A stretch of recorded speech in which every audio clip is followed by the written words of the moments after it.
umutahe ndashobora kuguza shop yiwanje Shop y'impuzu izo yitwa gangster boutique izo birimo impuzu ibirato byose neza cyane no mu biganiro sivyo yashoboye kuja mu ma media agiye atandukanye eske muri media zose R9 asanzwe akora nazo ziramuhemba byo kuri canke abarakanya muji nyene bya bindi ati dutezanye imbere bon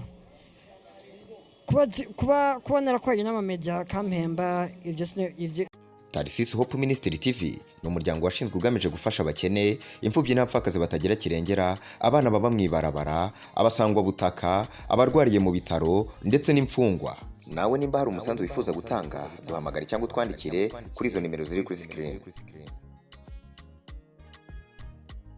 Yes 1212 bakunze ba Tarisisi Hope Minister nibaze ko mumeze neza ku majina amashusho muri kumwe na Silva mwitingwanyi wakoze byinshi na cyane cyane muri kano gakino ka 257 uno munsi turi kumwe nabamwita L9 baby. Yes sir. What's up bro? I'm good. Meze neza. Ego. Nanje meze neza na cyane cyane yuko ni L9 uno munsi na cyane L9 amakuru y'imisi kwanza. Safi tu. Wewe ko warumaze imisi utaboneka none uri mu biki? Manje ndaboneka bro ndaboneka kwere. Kwanza before kambaza ndamutsa abakunzi ba Tarisisi Hope Minister. Tarisisi Hope Minister. Hope Minister. OK. Salut la famille, j'espère que vous allez bien. Moi de ma part, ni bon ni god. Comme d'hab, vous êtes avec L9 Baby, le rappeur qui déchire tout le temps, sans peur, sans arrêt. C'est du rap mortel. C'est du rap mortel. Neza cyane L9. Yes sir. Kugira bamenya ati ni L9 yinjiye nyezina bahakapera Let's go. Sinarinzi yuko wewe bijya wabikora nabona ishusho y'intama kandi urebengera ukampemberenza kandi ushaka kuntabura iyo ndabona biwariko ndandura amanyanga yawe burya narayahinyeye kandi nayo cawe narakwibagiye niwibaza ko cyo n'uwo twasubirana. Yes sir. Yes sir. L9 baby. Yalla. L9. Yeah. Amakuru none ko warumaze imisi utari kuraboneka na cyane cyane yuko utari kuraboneka muri kano gakino ka 257 mu bantu bari bakumenyereye ku marezo sociaux hirya no hino. Bon, j'aime bien hama ikindi ndacho ukutaboneka kwanje bon navuga ko nahoye n'ibisanga byinshi. Yeah, of course.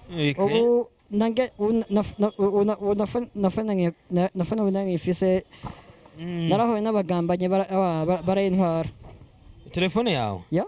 None ivyo bibazo wari ugize cyane ku buryo wapi bibazo nari mfise udashobora kwitahura. Wapi sije nari mfise ubu gusa basi navuga basi nk'umana ndondeye dukwira dukore namwe usanga nyene atari mu ndonde naco byumva na cyane cyane yuko ubunye umuntu akurondeye ntagutora no kuvuga nta kintu na kimwe uburaho onye nta telefone none uwo nukurondeza amaguru ntagutora. Bon ari undondera yabasi yopfa macanga kwa Bobo Box Comedy kora Bobo Box Comedy not kwamaturu komwe Bobo Box Comedy ho muri ko murakorana ibiki kujya muri no basi tuba turi kumwe duteramana duterijyarenga nawe gusa ari nk'umwe ashobora nko kumwandikira kuri ashobora kumwandikira message tukavugana. Ari ugukeneye arashobora kukurondera kuri telefone ya Bobo mukavugana. Yeah, of course bikagenda neza. Yeah. L9 nyuma yo kugaragara ku mateleviziyo menshi agiye atandukanye yo muri kano gakino ka 257 ni yahe nyungu L9 yashoboye gukura muri mu biganiro canke se kugaragara kwa cyane muri rezo zose? Bon muri make urashobora kuronka inyungu karonka nk'abagenzi n'abakunzi ikintu byose ariko n'ikindi kintu umuntu ashobora kugira nka arashobora kuza nka inconvénient ukasanga ukasanga ako ukasanga ari nk'icyo ukoze kigusubije inyuma canke kikagutwara nk'aba fan base ya ya neza cyane ndumva yuko ibintu biba bimeze neza washoboye kunguka byinshi winguka abagenzi ni R9 yashoboye kugaragara mu mafilime agiye atandukanye no mu biganiro sivyo yashoboye kuja mu mamedia agiye atandukanye eske muri media zose R9 asanzwe akora nazo ziramuhemba byo kuri canke abarakanyamuji nyene bya bindi ati dutezanye imbere bon kuba narakoranye n'amamedia kampemba ibyo ni byacu nibyo tuvugana ubwacu ya si paka mvuge ngo bigenda uku no ako ni jewe n'amamedia ya R9 ishati mu kirundi yitwa gute jenongoreje okay R9 mbwira igitero ca kabiri ca Burundi bwacu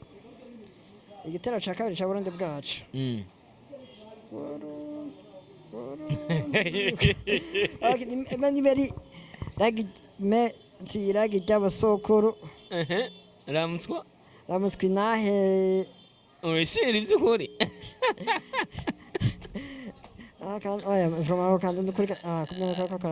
neza cyane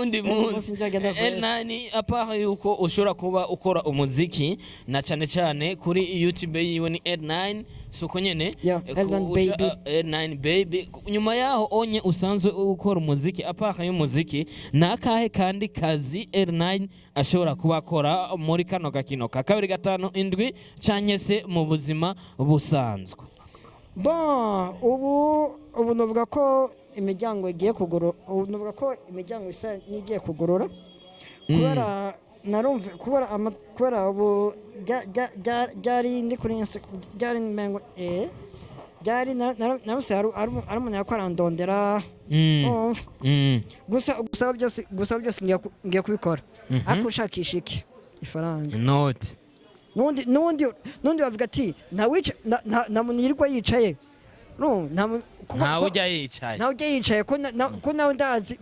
ibyo urakora uko ubikora wirinda ninda meme Narvin nubone ngo ni umukomedian ni umuririmbyi ni umujournaliste vraiment ico kintu kimushimiye vraiment nanje ago yatumye anyugurura ago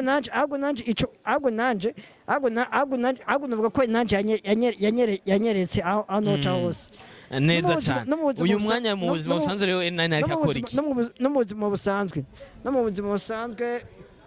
kumbura ndashobora gukora nk'akantu kakanzanira ifaranga wasanga nanje nikoreye nk'akantu kiwanje urumva ko je nanje atabangarira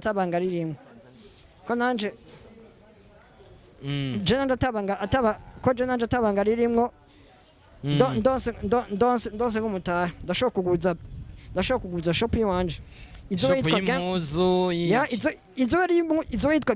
gangster boutique izo birimo impuzu ibirato byose neza cyane R9 uzokuguruza none mbe umuceri byagenze gute byavuye bihomba gusa nyene tu murangenda mbe ujya umuceri ni wa R9 canke no nivyamuze wanje mbe R9 aba muhiri wabo cyane umengo nawe nyene so umwana je ndacira muhira ndaharagira kwipangira neza cyane kubera iki ari impamvu neza cyane bakunzi ba Transistor Minister reka ndabasezere kubera yuko mbona igihe kiriko kiraturega na cyane yuko twari kumwe na R9 ndagushimiye usansana kandi nonga ndabwira ko numira n'abakunzi ba Transistor Minister ndabwira ati bye bye vacances ariko twe ntiduhagarika akazi bye vac nzondi carnivore bar ndabatumira mwese uzo buri muri show ya kuba dida Yes, batunzi ba Tracy Super Minisani ndibaze ko mwavyumvise na cane cane abatumira kugira subscribe andika N9 baby kugira ushobore kubona ibikorwa vyiwe na cane cane yandi n'umwanditsi w'indirimbo Imbogo n'izindi zigiye zitandukanye yashoboye gukora remix y'Imbogo n'izindi zigiye zitandukanye kuri micro ku majwi n'amashusho mwari kumwe na Silva ciao ciao. Tarisisi Hope Ministry TV ni umuryango washinzwe ugamije gufasha abakene, imfubyi n'abapfakazi batagira kirengera, abana baba mw'ibarabara, abasangwa butaka, abarwariye mu bitaro ndetse n'imfungwa. Nawe nimba hari umusanzu wifuza gutanga duhamagare cyangwa utwandikire kuri izo nimero ziri kuri screen.